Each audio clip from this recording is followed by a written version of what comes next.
Hey everyone, Lone Wolf Jai here, and welcome to the Mandalorian Season 3, Episode 1. Which is what I would be saying if this wasn't the Book of Boba Fett Season 1, Episode 5.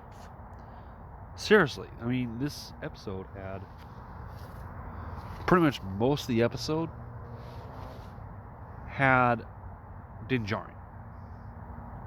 The only time that there was someone from the Book of Boba Fett on the show, I'll get to that during the summary. But it had the Mandalorian, it had Mando. You know, I'm like, okay, first of all, you know it's bad. You know a series is bad when a character when it's pretty much saved. I mean, this episode, this whole series, pretty much has been saved for me for now by the Mandalorian. Now I'm not gonna get into the whole BS that happened off screen of the Mandalorian during its run. Anyway, so let's get into the summary. Starts off in a Klatooinian slaughterhouse, looks like, where Din is, where Din Djarin is going to is finding a bounty. He does a whole, I can bring you in warm or cold. Well, it ends up being cold as he takes that thing right there, which is the dark saber. I mean, he still has it, and basically cuts up everyone that's in the room with the bounty, and cuts the bounty. And he also does another thing to the bounty in order for him to take him to where he needs to go. He leaves. We get the name, the title, The Return of the Mandalorian. So, while he's walking around whatever town he's in, it appears this town is on one giant ring in the sky, in space. My immediate thought was Halo. I've never played the games. I know about them. I was about ready to hear the Halo theme, honestly. Anyway, he takes the bounty to, takes what's left of the bounty to where the people that wanted it. Takes it, collects it, goes off, and goes to find where the people that remain from his group, from his they call it creed, are still the only ones that still are the armor and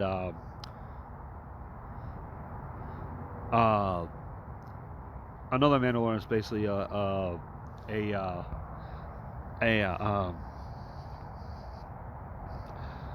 descendant from one of the old Mandalorian leaders, one of the old leaders of Mandalore.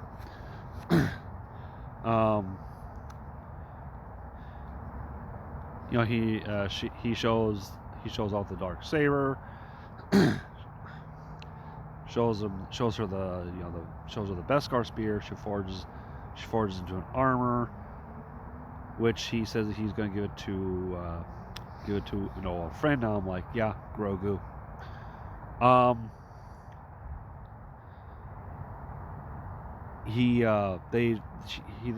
She then trains with him, and he says it's getting heavy every time you use it, and she goes, because you're not using it right. She's basically telling you you're not using it right.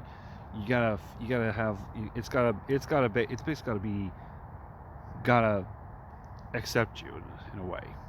So he then fights the other one that's left, the one that's the descendant of a leader, for the right to wield the dark saber.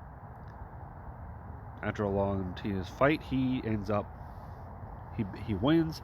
However, she says to the descendant, "Have you ever removed your helmet?" He says, "No." She then says to Din Djarin, "Have you ever removed your helmet?" After a long pause, he says yes. She basically says, "Okay, you're out. Bye. Gone." She exiles him from the crew.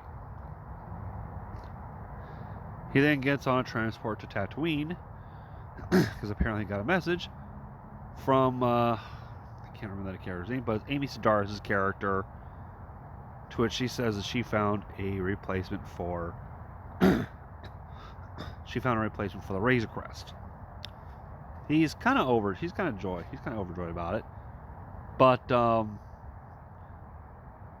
then when she took him over to where she had it. It was covered by so it was covered. I saw the outline of the cover, and my thought was, no way. She pulled it off. I was like, no fucking way. Excuse my language, but what I'm about to tell you what it is. She says it's an N1 cruiser, which we call it, I think, that was commissioned for the Royal Guard, and it was labeled by the Queen of Naboo. It's a Naboo Starfighter. When I play the game Rogue Squadron for the N64, I got the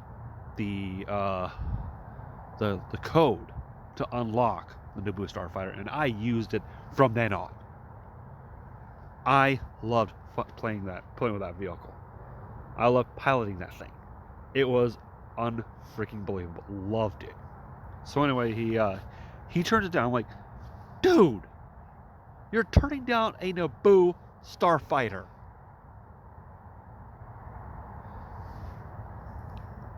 She keeps talking to him about it. How, it's a relic. It's a remnant from the old, it's pre-Empire. It's from the old Galactic Republic days. And she says, if I can get it up and working, will you take it? And I guess eventually he does say sure. To which she says, I'm going to need some help, and they both rebuild the Naboo Starfighter together. Now, of course, it doesn't have that yellow paint job, thank God, because that's one thing. Well, I'll tell you this, one of my least favorite colors is yellow.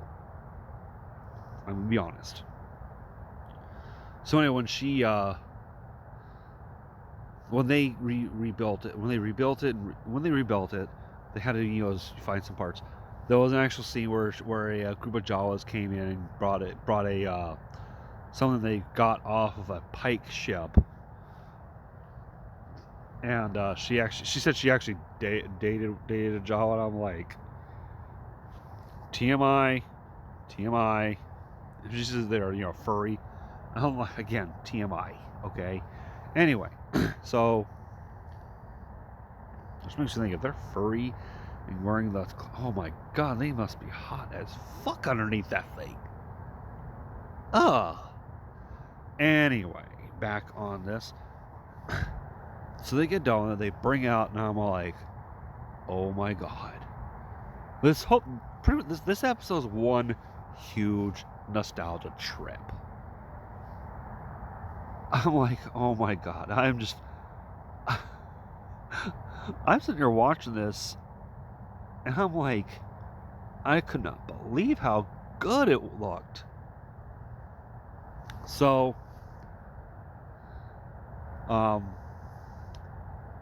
he then takes it up for a test flight, flies it around a little bit of Tatooine, around Mos Eisley. Then he takes it through, of all places, Beggar's Canyon. I'm like, whoa, Beggar's Canyon. Oh my God. So then he takes it up into the upper atmosphere, the orbit. He flies around a transport ship. Gets pulled over by a couple of X-wings. One of the pilots was from the previous season of The Mandalorian, and he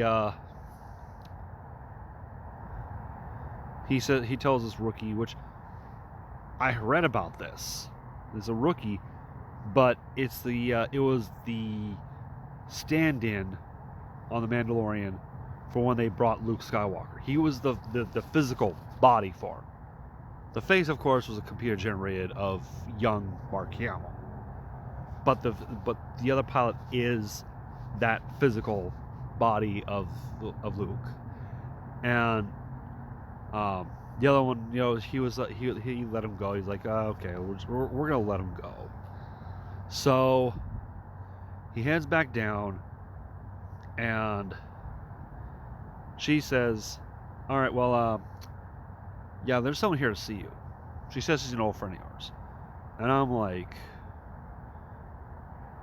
at first I thought, no, it can't be Cara Dune, because, well, Gina Carano was gone. It ends up, he says, well, I locked her out, and she goes, well, then who is it? She goes, and she speaks up, she says, Fenix Chan. That is the only part of the Book of Boba Fett that's even in this episode. He ends up meeting back up with Fenix Chan. Fenix Chan, I think. And he says, she tells him that Boba is on Tatooine and all that other stuff. He says he needs his help. He goes, okay, what's the job? He says he just wants muscle. And I'm like, okay, so that is right there. That is it. That's the episode. Like I said, you know it's bad when the episode is that's when your main character is not even in the episode, and it's the best episode of the season so far. It's still, to me, I'm like, holy, because okay, I'll tell you this. Like I said, off-screen stuff aside, The Mandalorian was fucking awesome in my opinion. Loved it. Still, I'm hoping to see season 3. And yeah, best episode. Lone Chan saying thank you all for watching. Take care of yourselves.